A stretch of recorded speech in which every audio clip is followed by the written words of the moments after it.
And our next speaker is Jill Kagan. And Jill has a topic called Respite Needs in the United States. We've kind of narrowed that down a little bit so she didn't have to talk about every state. At any rate, let me read you a little bit about Jill, and then I'll turn the talk over to her. Ms. Kagan is the program director for the ARCH National Respite Network and Resource Center. The Resource Center houses the Lifespan Respite Technical Assistance Center, funded by the U.S. Administration for Community Living. Jill, it's all yours. Thank you. Thank you so much for that very complete introduction, Susan. I appreciate that. And many thanks to the Nevada Lifespan Respite Coalition for the opportunity to join you in today's summit. I'm very excited to be here and to learn from you all as well about the great work that you're doing here in Nevada. As you can see, I do have a lot of information I'm hoping to share with you today. And I'm also planning to leave some time at the end of my presentation for questions. So I'll get right to it. I'm going to start with a very brief overview of caregiving in the United States, do a quick summary of respite benefits and barriers to services, provide an overview of the Lifespan Respite Care Program and state grantee activities. And as we move into what I am expecting to be a period of relative austerity due to the pandemic, I am going to share with you some sustainability strategies from other states that I hope you'll be able to use for keeping your own good work moving forward.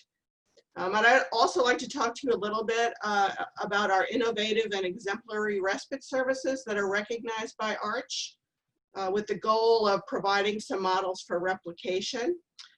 Mention a new volunteer respite resource, and just really briefly at the end share our most recent product on respite during COVID-19.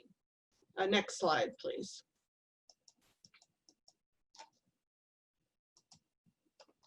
As you can see, many of you are probably quite familiar with these statistics.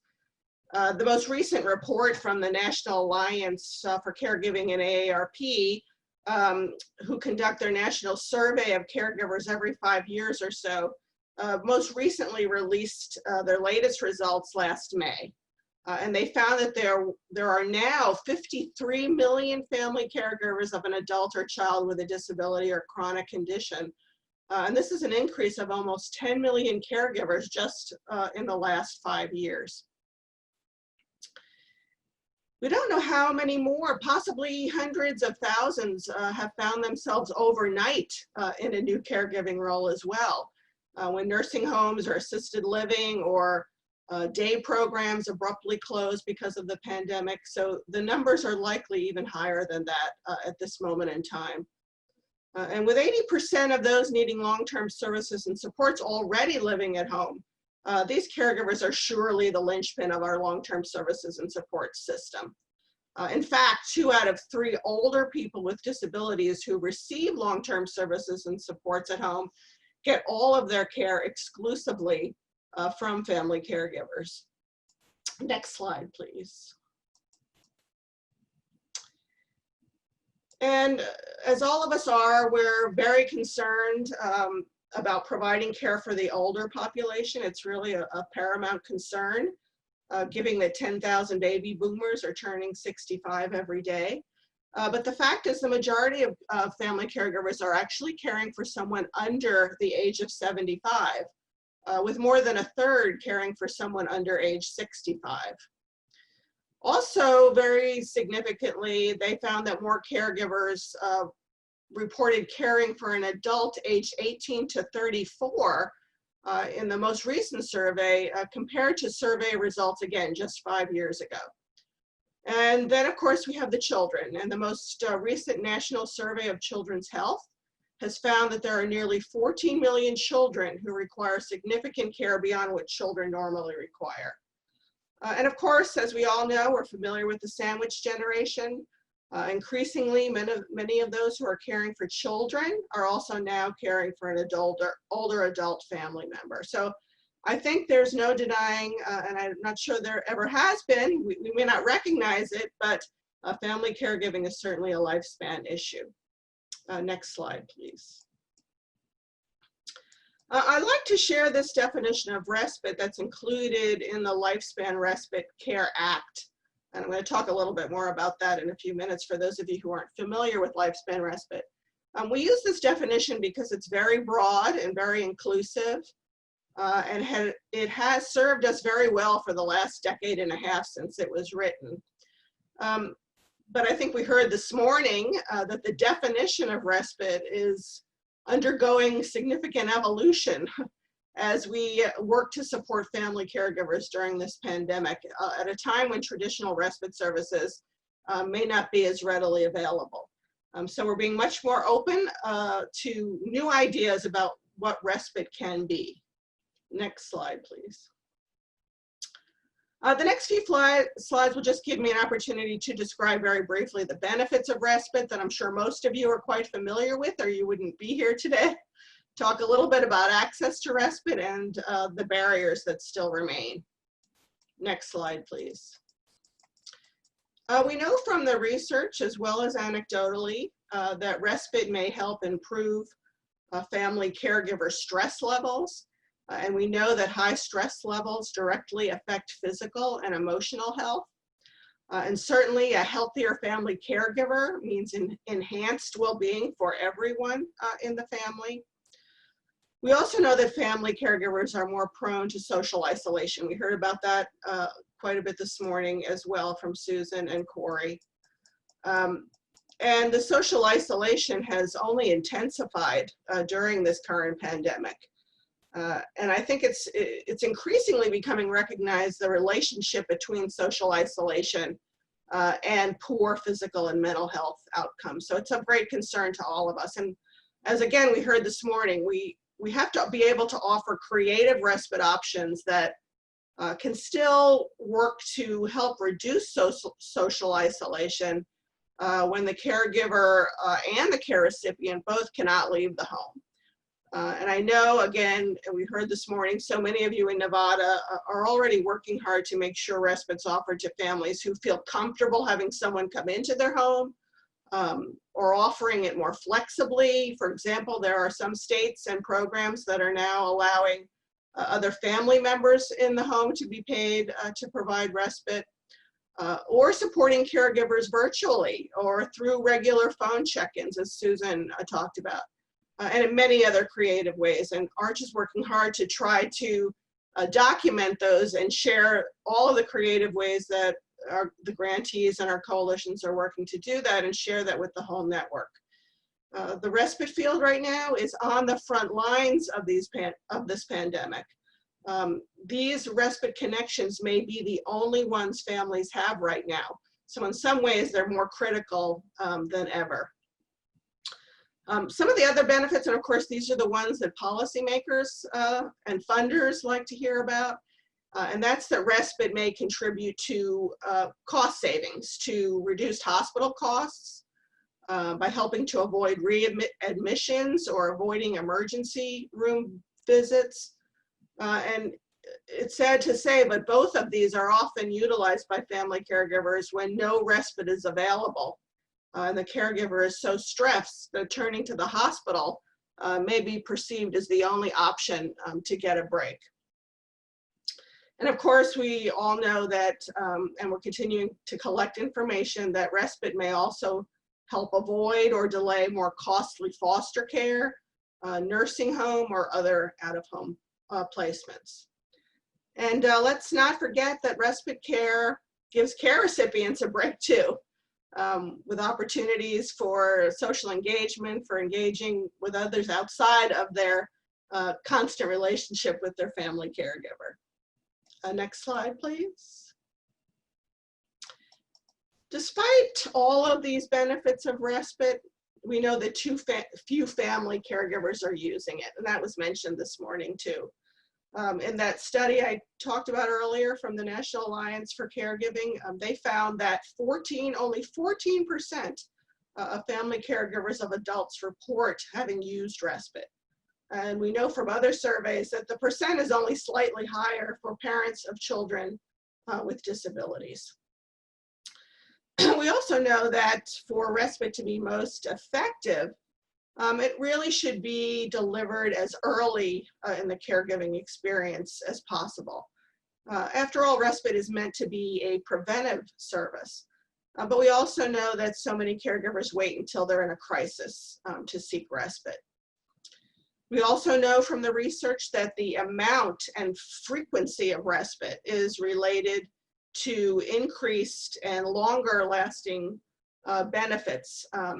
I know that you all, through the Prescription RX program here in Nevada, are looking at that data, and I'm very eager to see what your results and your outcomes will be from that study. We do know from the most recent national evaluation of the National Family Caregiver Support Program that was funded by the Administration for Community Living, they also found that with 4 hours of respite provided weekly, when the family caregiver knew they were going to be getting that respite regularly, the perceived caregiver burden was reduced. And again, I'm looking forward to you all finding similar results here in Nevada, because that will be very powerful and useful information. And again, there are many reasons that caregivers are not using respite, and I know that you're all quite familiar with them. We know immediately that there's not enough public funding for formal respite services. There are also so many family caregivers and care recipients who don't even qualify for public programs. And so the personal cost of respite can really be prohibitive, especially if there are high medical and daily living needs that are consuming a significant portion of the family budget, or if the family caregiver had to give up an income to stay home and provide care. And this is certainly especially true now during the pandemic. Respite is just seen as a luxury that falls off the list of necessary household expenditures. But we also know that even when a family has those resources to pay for respite, many times they can't find the providers they can't find providers at all, or they can't find providers who are qualified or trained to deal with the unique medical or behavioral needs of their loved ones, or they can't find the providers or the respite programs that meet their needs, especially for overnight, evening, extended respite stays. These are really in especially short supply. And of course, that continuous reluctance to ask for help, guilt or fear about leaving a loved one with someone else, or caregivers who don't identify as caregivers, so they don't seek out services like respite that might be helpful to them. And then on top of all of these barriers, we lay access barriers that can include a lack of information about how and where to find respite, to pay for it, especially when faced with multiple and siloed funding streams that have confusing and restrictive eligibility criteria. It really becomes a nightmare for family caregivers to navigate that bureaucratic maze. Next slide, please. So the Federal Lifespan Respite Program was really designed, and it's unique from other federal caregiver initiatives, in that it's meant to address all of these barriers by helping states to build coordinated respite systems that serve all family caregivers across the age and disability spectrum. And I know that you're all working so hard and have that as a goal through your own federal funding, lifespan respite funding that you've received. And I'm delighted to have learned this week that Nevada just received another lifespan respite care grant. So we're really excited to be able to keep working with you on building that coordinated system. In terms of the activities, that states are using with their lifespan respite funds. These lifespan respite grantees, including Nevada, are really serving as a testing ground for strategies that are working to improve access and delivery of services. And many grantees like Nevada have already demonstrated incredible success in developing statewide respite registries, and thinking about and implementing innovative ways to connect families to respite services and funding sources, expanding respite capacity through gap-filling measures, such as funding volunteer and faith-based respite at the community level. And like in Nevada, respite voucher programs have been instituted by a majority of the grantees, and these voucher programs, as you know, help families who don't qualify for other public funding sources, who are on waiting lists, helps them pay for respite services and sometimes to also find the providers. And to address the crisis in available workers, again, just like Nevada, many grantees have taken on recruiting and training respite providers. And I think this is really going to be the most pressing issue in the immediate future. I do encourage you to read more about these activities on the ARCH website if you want to learn more details about how states are using these funds. We recently published state fact sheets on each grantee that highlights their accomplishments in all of these areas and the partnerships that they put in place to ensure that the system is working seamlessly. I'm sorry that I didn't include a link to the document on these slides, but I will add the link in the chat box after my presentation, so you'll have access to that information if you're interested. Next slide, please. I hope, and I'm sure you will, in your breakout sessions today and tomorrow, have a chance to explore sustainability strategies. Again, that will help you ensure that the great work you've already done here in the state will continue even once the federal funds are expended. We've learned some wonderful lessons from the Lifespan Respite state grantees and their state respite coalition partners about these sustainability strategies, but we know that all of these that I'm going to talk about do require serious and deliberative strategic and long-term planning and a commitment to engaging in that kind of long-term planning. The first one involves embedding lifespan respite activities into ongoing state efforts. Last year, in fact, we featured in several forums the work that Nevada has done to embed respite information and activities into their No Wrong Door system, and we were privileged to have Cheyenne present with us in DC and also on a webinar for the entire network because the work that you've done in that area is so exemplary. Another way that states have really worked on sustainability is to engage other state agencies in funneling dollars into their existing respite voucher programs or partnering in other ways to award mini grants.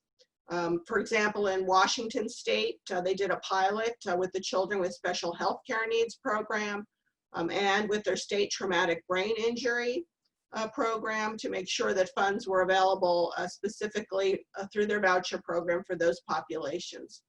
Alabama, Tennessee, and other states also have formal contracts with other state agencies for voucher funding. We also know that with more than 2/3 of family caregivers in the workplace, and again, these are the family caregivers who most likely don't qualify for any public funding sources, and we have no other place to reach them. The workplace seems like the most logical place to find these caregivers and provide them with information. And so some of our state grantees, like Nebraska and New York, are working to reach family caregivers in the workplace and encourage employers to be part of the solution. In the long run, I think once trusting relationships have been built, employers can be very strategic sustainability partners, or at least that's our hope and our goal. Then, of course, not all respite has to be provided by formal, publicly funded services. And again, this has become abundantly clear during the pandemic. As I mentioned, grantees are finding really creative ways to help family caregivers identify alternatives for respite to get a break.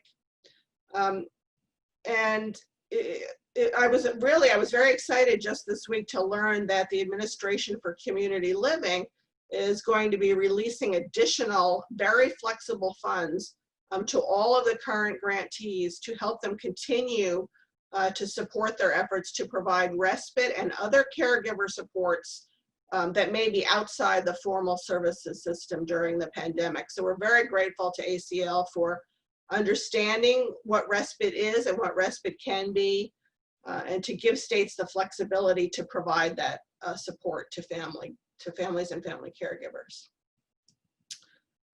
And I know that here in Nevada, there's special interest in engaging the state to take on additional support for respite through state legislative initiatives, and I strongly commend you for that effort. I can point you to successful state legislative initiatives to secure line items for respite in state budgets in states like Colorado, Nebraska, South Carolina, Texas, Wisconsin.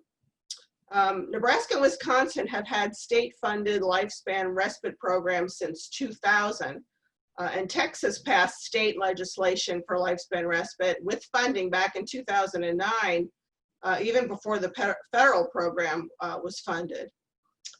Just last year, Wisconsin was able to secure the first significant increase for lifespan respite from the state in 20 years. So grantees have been very successful in moving their states to recognize the importance of respite and put some funding toward it.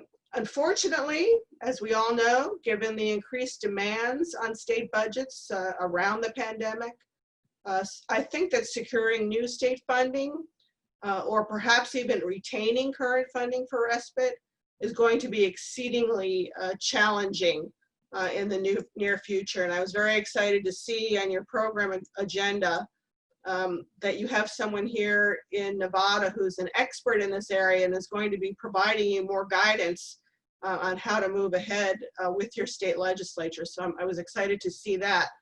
But it certainly points to the importance of why grassroots supports continue to be so important. Growing and supporting the Respite Coalition to work on sustainability will be absolutely essential, not only to be there to help deliver or orchestrate volunteer or faith-based services, but perhaps to do grant writing to foundations for funding, but also most importantly to be your advocacy voice with the state legislature. And so my advice would be to use this time now, preparing for a better time to make a legislative ask. This is a great time to join forces, strengthen the allegiances that you already have, and you have such strong ones already across organizations and individuals who represent all ages and disabilities, and develop a really strong and unified message about the importance and the benefits of respite. Especially now during the pandemic. There's still so much you can talk about in terms of your connection, the role of respite providers in the lives of family caregivers.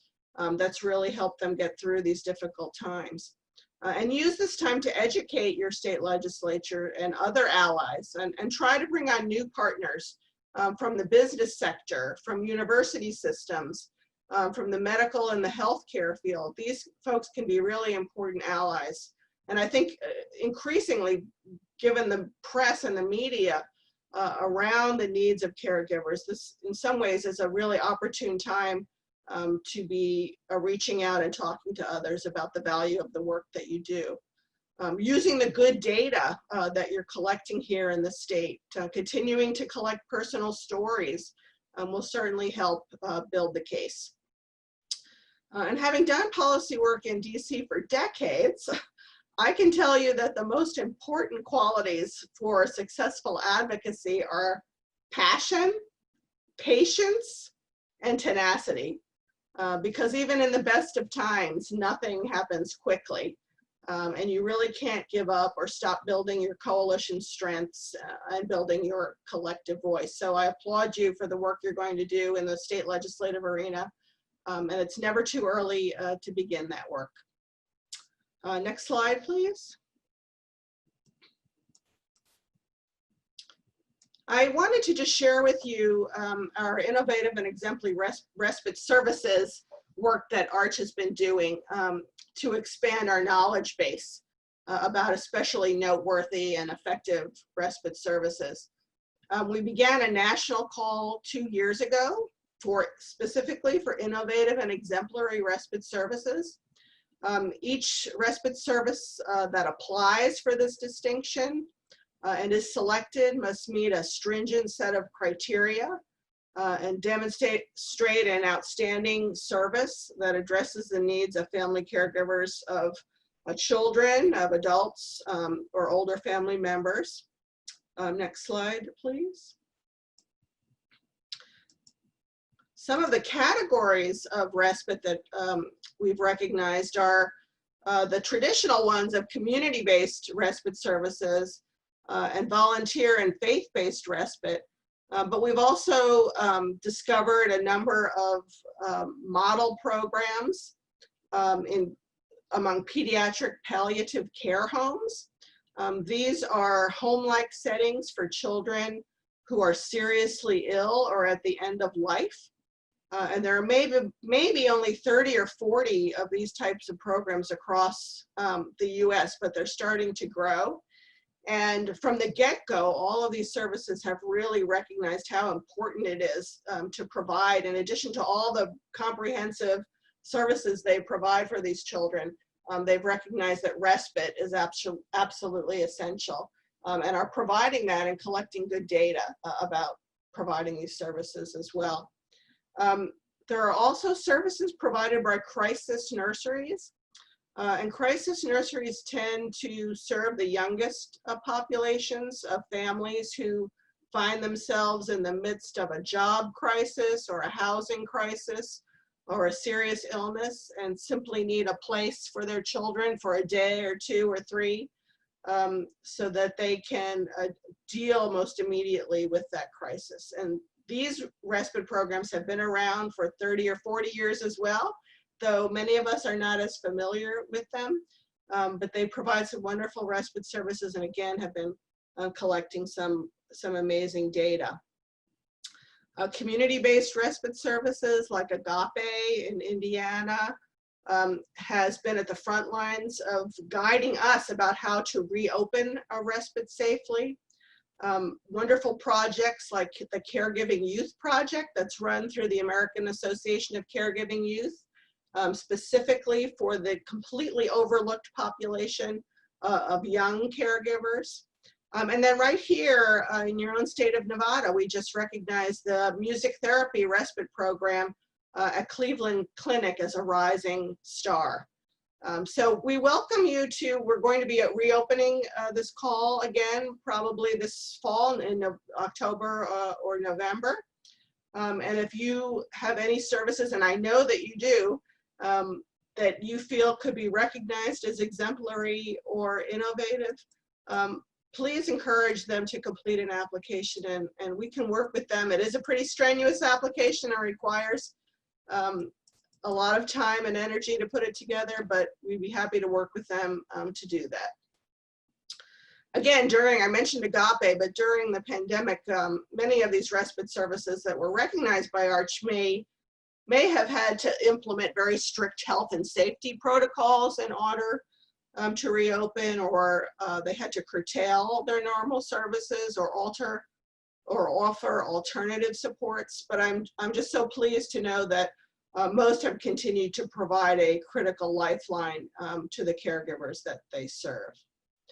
And by recognizing these high quality respite services across the country through our national search, we really hope to encourage not only the expansion and replication of such services, but to encourage more evaluation and study of these services so that we can continue to build that evidence base for respite. Next slide, please. I'm sure this is something you're also very familiar with, but given that so much of Nevada is rural, I wanted to just take a minute to talk to you about a couple of respite initiatives from other states that focus on rural populations. Again, I know that you have many of your own notable rural models here, and I'm hoping that you'll be sharing those models with each other over the next 2 days. Another program recognized by ARCH as innovative is a rural services delivery model, the Central Minnesota Elder Network Respite Care Program, which has 2 components. An in-home program that provides trained volunteers who provide respite 1 day a week for up to 4 hours, and it sounds very similar to what RSVP and other programs here in Nevada are doing. And then in addition, twice a month they provide an out-of-home respite program called The Gathering, which is based on a model program that started through Lutheran Services of America in the St. Paul, Minneapolis area, but has expanded around the country. And this gathering provides socialization for care receivers and a break for the caregiver.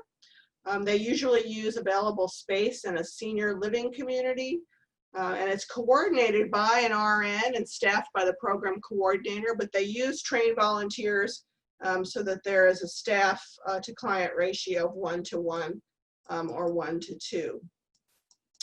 Another model has been used across the state of South Carolina. They're kind of the champions of the parent family co-op model.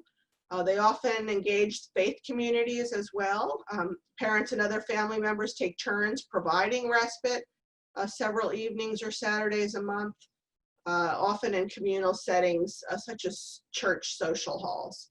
And then just the last one I want to talk about briefly is mobile respite that started in Georgia many years ago, but it was replicated by the Oklahoma Lifespan Respite Program, where they partnered with the State Department of Transportation to use a state vehicle to transport volunteer respite providers to rural settings and set up in a community center or church social hall to provide local respite opportunities.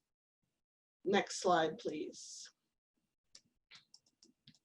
So most of these exemplary and innovative services that I've talked about that we've added to our repository of services include volunteers and volunteer respite providers.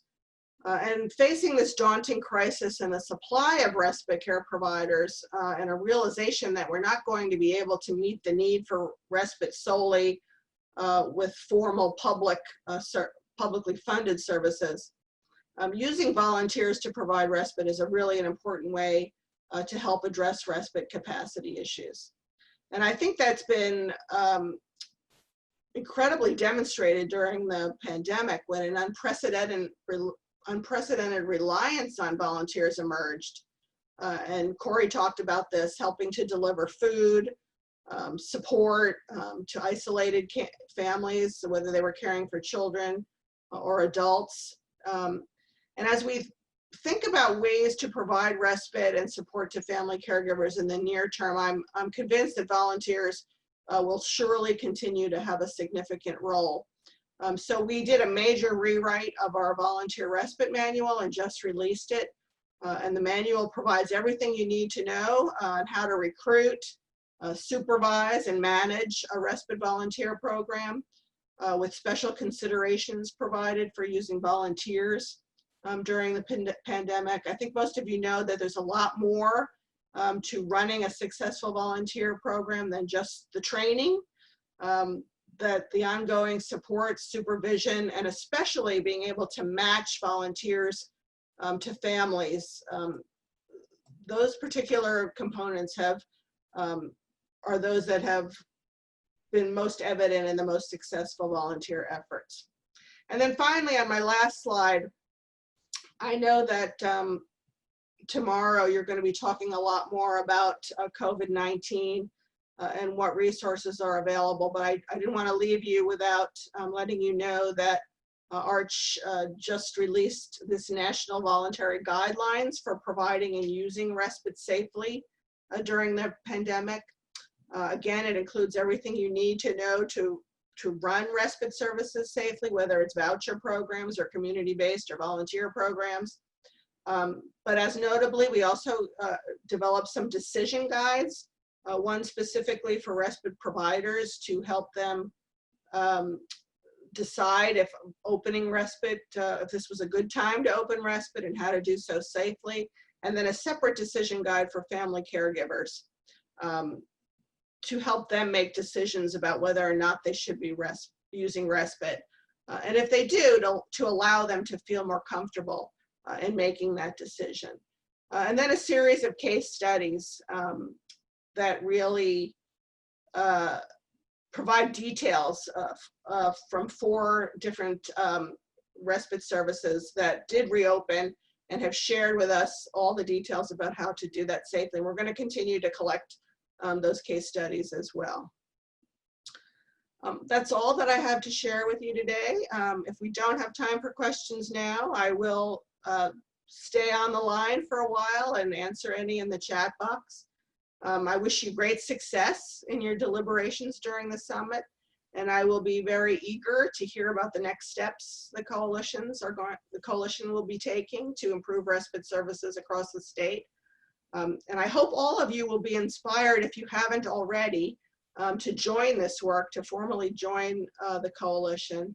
And ARCH will always be here and stands ready to assist you with anything that you might need.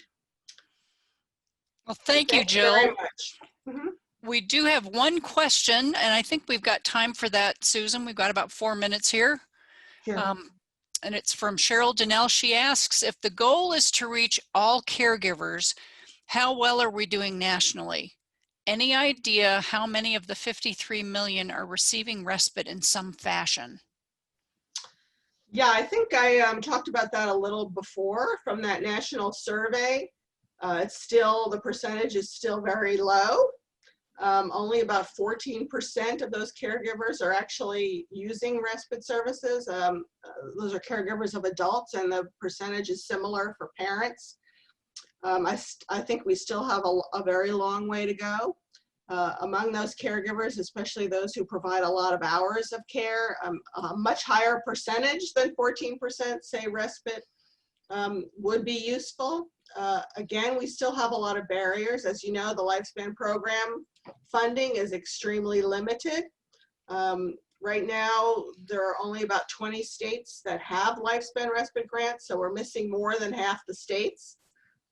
In fact, those are the states from which I get the largest number of calls from family caregivers, from those states where there is not a Lifespan respite program. So I think anecdotally, I can share that Lifespan grantees are making a difference because I get fewer calls from those states. But even in the states where they have a Lifespan respite grant, the funding is very limited. And they've done some powerful and important work in building coalitions. But being able to engage your partners to make sure that the work that you do continues even once the federal funding is gone will be the real test of time. And we continue to move forward. It's a slow process, but I think we have some tremendous successes. Thanks to all of you.